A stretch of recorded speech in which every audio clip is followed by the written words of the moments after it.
नमस्ते, मेरा नाम है सुदीप्ता। मसाला चाय पर बहुत बहुत स्वागत करती हूँ आप सबका। कम्युनिकेशन स्किल कैसे इन्हेंस करें, बोलने की प्रभावी कला यानी संप्रेषण कला कैसे सीखें, इस विषय पर जो वीडियो कोर्स शुरू किया है उसका चौथा वीडियो आज मैं लेकर के आई हूँ, जहाँ मैं आपको बताऊँगी कि अपनी खुद की स्टाइल कैसे डेवलप करें। किसी भी फेमस आरजे को या कोई फेमस स्पीकर है या कोई फेमस वॉइस ओवर आर्टिस्ट है, इन्हें लोग सालों साल याद रखते हैं। क्यों? उनके ख़ास अंदाज की वजह से। आपका ख़ास अंदाज, आपकी अपनी स्टाइल, आपकी अपनी पहचान होती है जो आपको भीड़ में सबसे अलग खड़ा करती है। जब भी एक अच्छे कम्युनिकेशन की बात होती है, हम में से ज़्यादातर लोग किसी न किसी से इंस्पायर होते हैं। हमें लगता है कि हमको उनके जैसा बोलना सीखना है या हम उनके जैसा बनना चाहते हैं, है ना?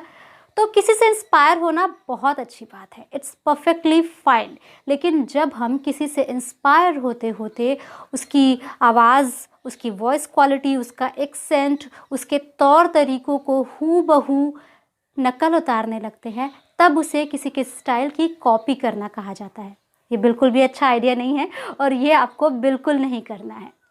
मतलब किसी से इंस्पायर होइए, उनसे सीखिए ज़रूर, लेकिन उन्हें कॉपी मत कीजिए। दरअसल होता क्या है कि जब हम किसी से इंस्पायर होते हैं तब हम उसके विचारों से प्रभावित होते हैं, उसके तौर तरीक़ों से इम्प्रेस होते हैं, जो एज अ गुड स्पीकर या कह लीजिए as a good human being हमारे स्किल को इन्हेंस करता है। लेकिन जब हम उसे कॉपी करने लगते हैं तब हम अपनी पहचान खो देते हैं, तब हम नहीं रह जाते। देखिए, फॉर एग्ज़ाम्पल, एक दो बार हम सबको अच्छा लगता है ये सुनना कि तुम उस एक्टर या उस एक्ट्रेसेस की तरह खूबसूरत हो या तुम उस इंसान की तरह खूबसूरत या हैंडसम दिखते हो या दिखती हो। लेकिन जब बार बार कोई आपका कंपेयर किसी से करने लगे तो वो इरिटेटिंग हो जाता है। यानी किसी को कॉपी करना आपके लिए भी अच्छा नहीं होता है और सामने वाले के लिए भी नहीं। तो पहला टिप्स है आप जो खुद की स्टाइल जनरेट करने का है वो है कि किसी को कॉपी मत कीजिए। दूसरी चीज़, बातचीत करते वक्त अपने जीवन के अनुभव लोगों से बांटें। आपके जो अपने एक्सपीरियंसेस होते हैं, जब आप उन्हें शेयर करना शुरू करते हैं तब आप रहते हैं, कोई और नहीं बनते। तीसरी चीज़ है आपका कोई ख़ास अंदाज़, किसी भी बात को कहने का आपका एक ख़ास तरीका या आपकी कोई ख़ास स्टाइल जो आपके आसपास के लोगों को बड़ी पसंद आती है, कोई जुमला जो आप अक्सर बातचीत में इस्तेमाल करते हैं, उसे भी आप ऑन कैमरा या ऑन माइक अपनी पहचान बना सकते हैं। फॉर एग्ज़ाम्पल, अगर मैं आपको कोई उदाहरण दूँ तो जैसे रेड एफएम बनारस की आरजे ध्रुवी हैं, जिनकी हंसी बहुत फेमस है। तो जैसे ही रेडियो पर उनकी खिलखिलाती हुई हंसी आती है, सुनने वाला बिना नाम सुने ही समझ जाता है कि ये ध्रुवी की हंसी है।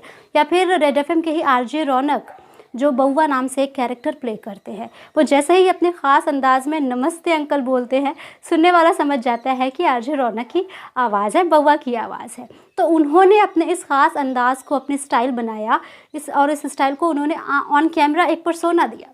आप भी ऐसी स्टाइल जनरेट कर सकते हैं। अब जब मैं आपकी खुद की स्टाइल क्रिएट करने की बात बता रही हूँ तो नॉन वर्बल कम्युनिकेशन की इम्पोर्टेंस को मैं बिल्कुल नहीं भूल सकती।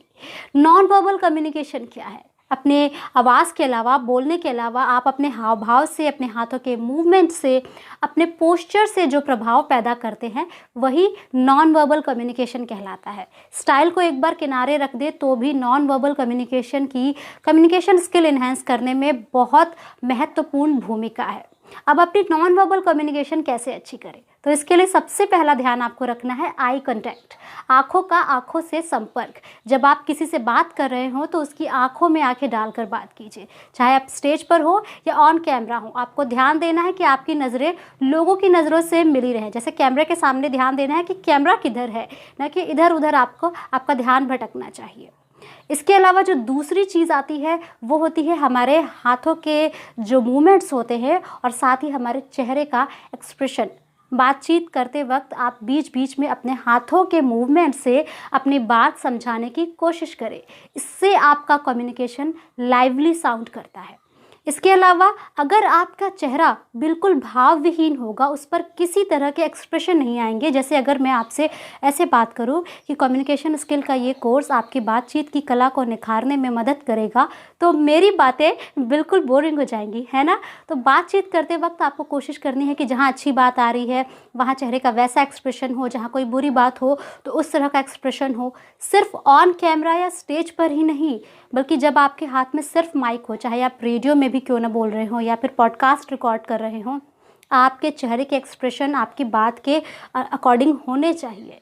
आपको शायद इस बात का अंदाज़ा ना हो, लेकिन हम जैसे एक्सप्रेशन देते हैं वो तुरंत हमारी आवाज़ में साउंड कर जाते हैं। यानी जैसे आपके चेहरे के भाव होते हैं वैसे ही आपकी आवाज़ हो जाती है। अगली चीज़ जो नॉन वर्बल कम्युनिकेशन में सबसे ज़रूरी है वो है आपका पोस्चर। यानी जब आप सामने वाले से बात कर रहे हो तो आपके बॉडी का पोस्चर क्या हो। अगर आप खड़े हैं तो सीधा खड़े होइए, टेढ़े मेढ़े खड़े होने की ज़रूरत नहीं है। अगर आप बैठे हैं तो कमर सीधी करके बैठिए।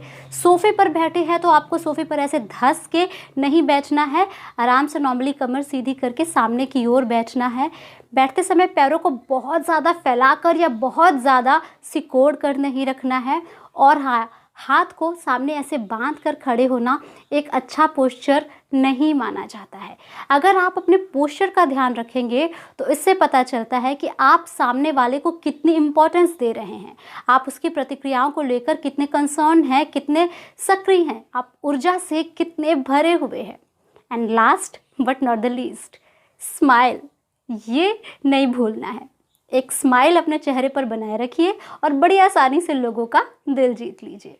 तो ये थे कुछ आज के लेसन्स जो मैंने आपको बताया और मुझे पूरा यकीन है कि ये आपके बहुत काम आने वाले हैं। अब तक एक अच्छे वक्ता के रूप में आपने बहुत सारी प्रैक्टिस शुरू कर दी होगी अगर आप शुरू से ये वीडियो सीरीज़ के वीडियोस पूरे देख रहे हैं, और मुझे उम्मीद है कि इसका असर भी आपके जीवन पर पड़ने लगा होगा। अगर हाँ, तो अब इस कोर्स को ख़त्म करने से आप बस एक कदम की दूरी पर हैं, और वो कदम है सुनने भर का। हम सब जानते हैं कि एक अच्छा वक्ता वही होता है जो अच्छा श्रोता होता है। अगर हम अच्छा लिसनर हैं तो हम अच्छे स्पीकर बन सकते हैं, लेकिन हम में से बहुत कम लोग जानते हैं कि सुनना, किसी को भी सुनना बड़ी जिम्मेदारी का काम है। और इस जिम्मेदारी का सामना हमें कैसे करना है ये मैं आपको बताऊंगी अगले वीडियो में। बहुत ही इम्पॉर्टेंट वीडियो होने वाला है, तो उसको मिस मत कीजिएगा। आज के वीडियो में बस इतना ही। अपने कमेंट्स में अपनी राय मुझे ज़रूर बताइएगा।